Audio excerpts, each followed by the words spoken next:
ICU में आखिरी सांसें लेता हुआ ये शख्स अपनी ज़िंदगी की बाजी हार रहा था। मौत उसे किसी वक्त भी अपनी आगोश में ले सकती थी। दूसरी तरफ बाहर हॉल में खड़ा उसका बेटा मजीद अपने बाप को बहुत ही बेकरारी के आलम में आईसीयू के दरवाज़े की झिरी से देख रहा था। उसके वालिद अशफाक अहमद किसी वक्त भी मौत को गले लगा सकते थे। मजीद का छोटा बेटा अरसलान भी हस्पताल में आना चाहता था ताकि वो अपने दादा अबू को दिलासा दे सके, लेकिन मजीद ने उसे प्यार से समझाया कि बच्चों का हस्पताल में दाखिला ममनू है, आपके दादा अबू जल्दी ठीक हो जाएंगे। अपने 5 साल के बेटे को तो उसने समझा दिया था, लेकिन ख़ुद को वो किसी तरह भी समझा नहीं पा रहा था। बाप के साए से वो महरूम होने के करीब था। कल सुबह अशफाक अहमद की अचानक हालत बिगड़ी थी और उन्हें फिर एम्बुलेंस में हस्पताल मुंतकिल किया गया था। उस वक्त से अब तक अशफाक अहमद की हालत में कोई बेहतरी नहीं थी। आज उन्हें आईसीयू में मुंतकिल कर दिया गया था। डॉक्टरों की एक टीम मुस्तकिल तौर पर उनका मुआयना कर रही थी। उस वक्त सूरज गुरूब हो रहा था और शायद मजीद के वालिद और नन्हे अरसलान के दादा अबू की ज़िंदगी का सूरज भी गुरूब होने के करीब था।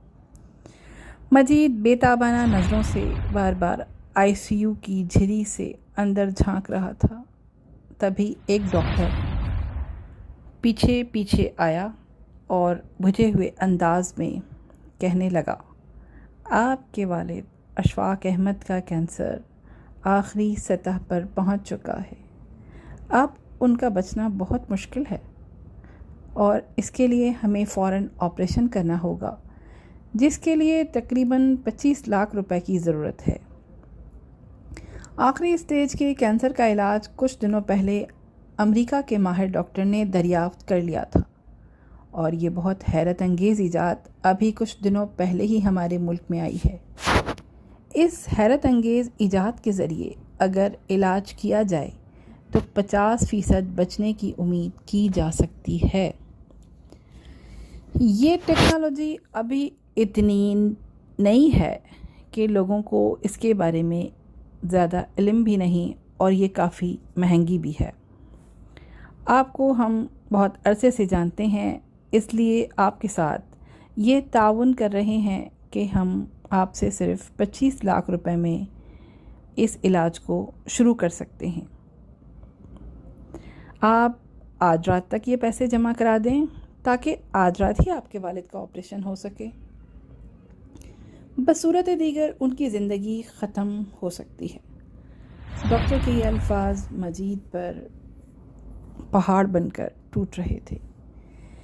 एक मुलाजिम पेशा शख्स के लिए 25 लाख रुपए का बंदोबस्त करना कोई आसान काम तो नहीं था ना, वो भी आज रात तक। अब मजीद का चेहरा सफ़ेद पड़ता जा रहा था। डॉक्टर से बिना कुछ कहे वो अस्पताल से बाहर निकल आया और एक सड़क पर पैदल चलने लगा।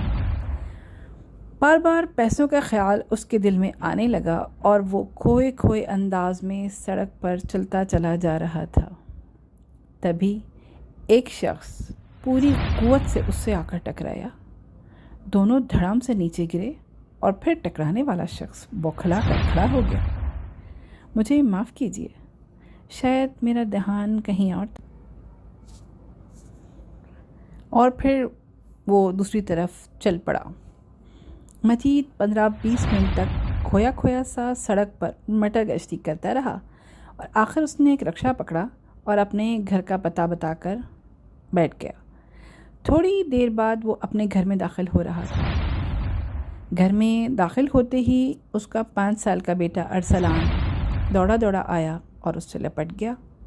अबू, दादा अबू को साथ क्यों नहीं लाए? अरसलान ने बहुत ही मासूमियत से कहा, जिस पर मजीद की आंखें भीग गईं। नहीं बेटा, वो जल्द आ जाएंगे, मजीद ने जल्दी से कहा और अपने कमरे में चला गया। اپنے کمرے میں داخل ہوتے ہی اسے اپنے باپ کا چہرہ دکھائی دینے لگا جو ICU میں آخری سانسیں لے رہا تھا۔ ان حالات میں مجید کو اپنی جیب کچھ بھاری سی محسوس ہوئی۔ اس نے بکھلا کر اپنی جیب میں ہاتھ ڈالا۔ جب ہاتھ جیب سے باہر نکلا تو اس میں ایک کاغذ دکھائی دے رہا تھا۔ مجید نے بے قراری سے کاغذ کی تہہ کھولی اور کاغذ پر لکھی تحریر پڑھنے لگا۔ کاغذ پر لکھا تھا، میں وہی ہوں جو تم سے آج شام کو ٹکرایا تھا۔ میں جانتا ہوں تم اپنے باپ کی زندگی بچانے کے لیے 25 لاکھ روپے کے لیے بہت پریشان ہو۔ میں تمہیں یہ پیسے دینے کو تیار ہوں، لیکن اگر تم میرا ایک کام کر دو۔ نیچے میرا فون نمبر لکھا ہے، اگر اپنے باپ کی زندگی بچانا چاہتے ہو اور مجھ سے 25 لاکھ روپے لینا چاہتے ہو تو مجھے فوراً فون کرو۔ نیچے فون نمبر تحریر تھا اور اس کے نیچے لکھا تھا، تمہارا ہمدرد۔ تحریر پڑھ کر مجید سوچ میں پڑ گیا۔ اس کی آنکھوں کے سامنے کبھی اپنے ننھے بیٹے کا چہرہ تو کبھی اپنے بیمار باپ کا چہرہ گھومنے لگا۔ پھر اس کے دماغ میں ننھے ارسلان کے الفاظ گونجنے لگے، ابو، دادا ابو کو ساتھ کیوں نہیں لائے؟ مجید کے ذہن میں بجلی سی کوندی۔ دوسرے ہی لمحے اس کا ہاتھ فون کی طرف بڑھ گیا۔ مجید کے ہاتھ فون کی طرف بڑھ رہے تھے اور وہ اپنے دل کی دھڑکن کو معمول سے تیز محسوس کر رہا تھا۔ اپنے والد کی جان بچانے کے لیے وہ ہر وہ کام کرنے کے لیے تیار تھا جو اسے کرنے کے لیے کہا جائے۔ ننھے ارسلان کا چہرہ بار بار اس کی آنکھوں کے سامنے آ جاتا جو اپنے دادا ابو کو صحتیاب دیکھنا چاہتا تھا۔ ان حالات میں مجید کے ہاتھ فون کی طرف بڑھ رہے تھے اور وہ کاغذ پر لکھے نمبروں کو ڈائل کرنے لگا۔ دوسرے ہی لمحے نمبر ڈائل ہو گیا۔